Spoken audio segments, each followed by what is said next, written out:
Hello, my name is Jaquel Harper, and I'm doing my literacy activity via video. So the age group that I chose to do was kindergartners. This is my first time doing something other than pre-K, so wish me luck. And I chose the book I Ain't Gonna Paint No More by Karen. Can't pronounce her last name, but the reason why I chose this book was I love the colors in the book.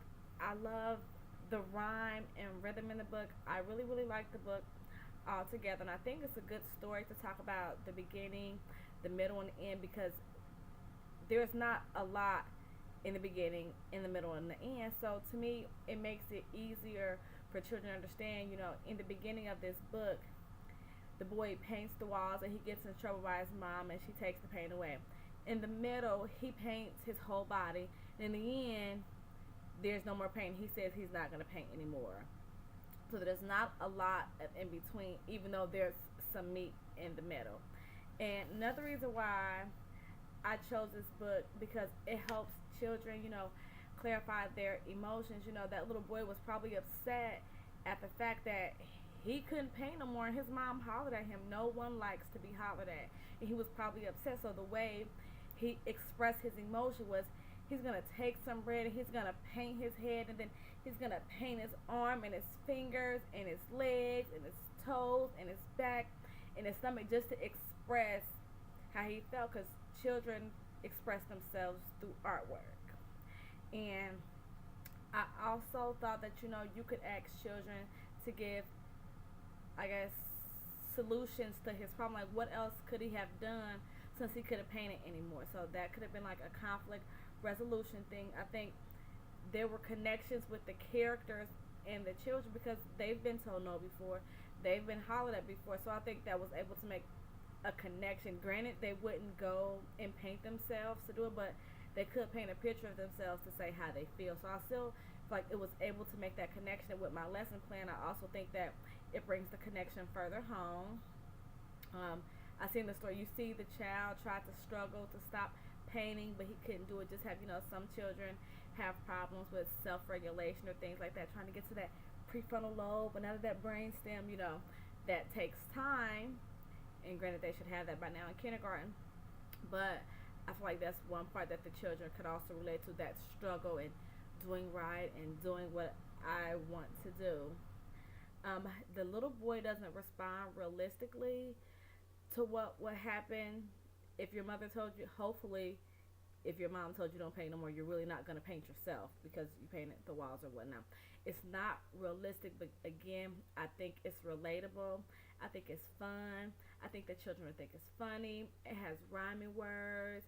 It has a little bit of rhythm to it. The pictures are very colorful. It's very animated. I think the writer did a good job with everything that she did, the illustrations and everything. I feel like there are sufficient supports through the illustrations, because you see that when he says he's going to paint his head, he has the paintbrush and it's going on his head. Then something going to paint my, and then the next word is arm, and then the little boy has his arm extended out, and then it goes to the fingers and the back. And I like how, like, some I'm gonna pay my what. My kids love that. What my toddlers do. So I think that the older children will like it too. I have a 4-year-old daughter, and she likes the book as well. She'll be 5 in April.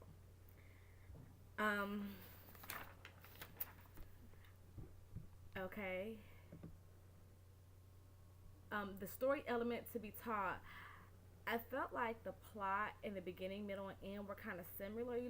With the plot, you can talk about the events that happened in the story, and those events represent the beginning, middle, and end. But I kind of wanted to focus more on the beginning, middle, and end, but the children are still able to say what happened throughout the story, which represents the plot. So now on to my lesson.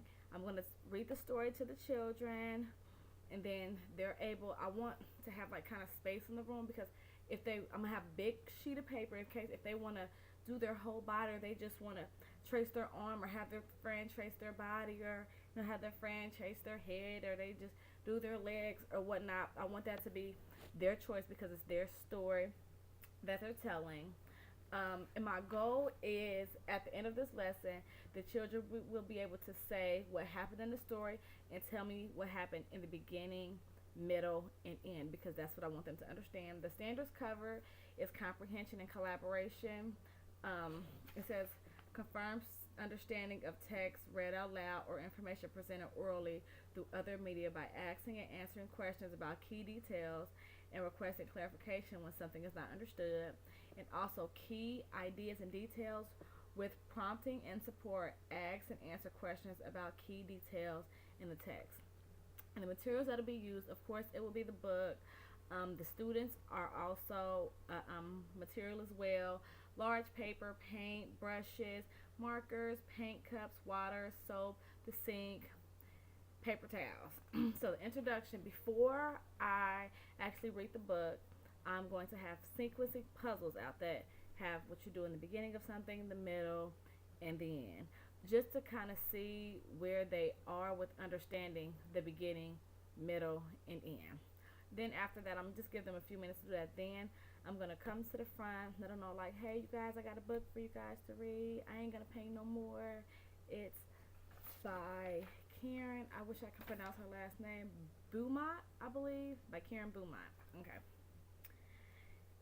And after that, so bring it out and I'll talk to them, read the book. I ain't gonna paint no more, no more. I ain't gonna paint no more. Then after we read the book, I'm gonna go around like, hey, can you guys tell me what happened in the book? Let the children say whatever they want to say about what happened in the book. At this time they can say what they liked about the book, what they thought that was funny about the book. And then, I want to talk about what happened in the beginning, middle, and then, I'm gonna define the beginning, define the middle, and define the end. And after that, I'm gonna let the children know, like, now this time you get to paint a portrait of yourself. You can do a face portrait, you can do your whole body, you can do your arm, you can do your legs, and your feet, anything that you want to do, and you get to paint like you never did before. So, if they want to put the paint on their hands and then make the handprints, or just want to paint their arm different colors, there were ants on the arm of the little boys. Maybe they want to draw a spider or whatever they want to do. They can get creative. I'm all about creativity. And after that, I'm gonna give them a template of the story maps that talks about the beginning, middle, and end, and if they could write what they felt after they got done with their painting, what happened in the beginning of the story, what happened in the middle of the story, and then what happened at the end of the story. They can put their name on it and let them know I'm gonna collect it whenever they're done.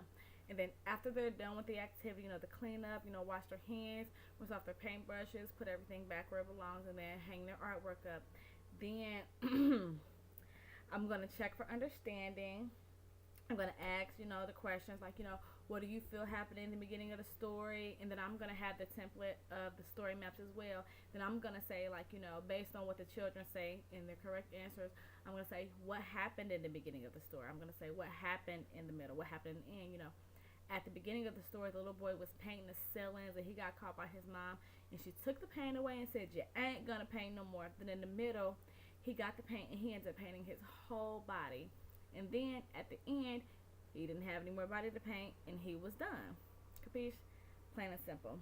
And, then I also want to ask them questions, what do you do in the beginning of your day? Like, tell me the beginning, middle, and end of your day, or tell me the beginning and middle of end of your lunchtime, or what do you do at the beginning of your bedtime? What do you do at the end of your bedtime? You might read a book, and then your mom might say your prayers in the middle, and at the end you go to sleep, just to kind of see how they understand the concept. I think with them saying it out loud and other children listening to them, it'll help children understand the story a lot better, or understand the beginning, middle, and end a lot better if they don't. Okay, so that's how I will check for understanding. And then in closing, I would like to say, what I do at the beginning, middle, or end of my day. And, I will let them know, in the beginning, you listen to the story, In the middle, you got to do artwork. And at the end, we reflected about everything we did throughout the reading of the story and the artwork. You know, personal reflection, I think I did a good job. I think the kids will enjoy it. I think the book is a great book. I think them painting and getting to express themselves creatively would be a good thing. It's really kind of hard to say how well I felt that I did because I didn't actually do it and didn't actually see it in action. You know, a lot of times when you do stuff for the first time, you're like, dang, I wish I could have done it that way next time. But I really think it could go well. Maybe another material I could have is wet wipes, so when they get done, before they go to the sink, they can, you know, wipe their hands off or whatnot, so it won't get everywhere. But one thing that I think I would do if I had children who didn't still understand the beginning, middle, and end is just daily talk about, like, hey, look, maybe I can have like on the board, like beginning, middle, end. Like, you know, at the beginning of our day today, we're going to do this. In the middle, we're going to do this. And at the end, we're going to do this. Just to still try to help them with that sequencing and understands what happens after the other and how to label that. And, you know, I could send a book home as well that, you know, they read with their parent. And then, you know, the parent and them talk about the beginning, in the middle, and the end. Or even send home some extra worksheets if I know that that child is still struggling with that. I think I've covered everything that I needed to.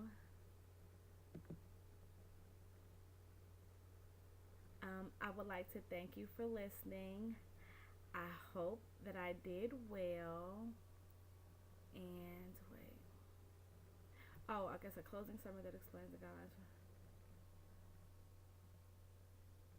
I think I did it. Oh, and for my scholarly resource, I used our book, the part that talked about evaluating children's literature and why I chose it. When I had to do the activity, that was one book that I've liked it since the beginning. I went to Columbus State and I had a teacher who used to read stories at the end of class, and that was one story that, the only story actually that I remembered that I really, really, really liked. And I thought, you know, it's good with toddlers. I've read it to preschoolers. You know, there's something that kindergartners can get into this as well, got out of this as well. So then I try to see, you know, what could I do to relate this book to the children that's more advanced than what I would do with my toddlers. And I looked in the book and saw how there were things that stuck out about their emotions and how they responded, the connections between the characters and the emotional state and motivation.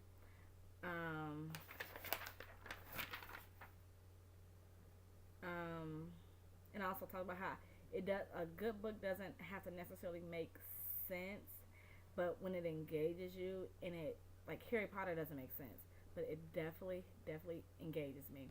So I hope you enjoyed. Thanks.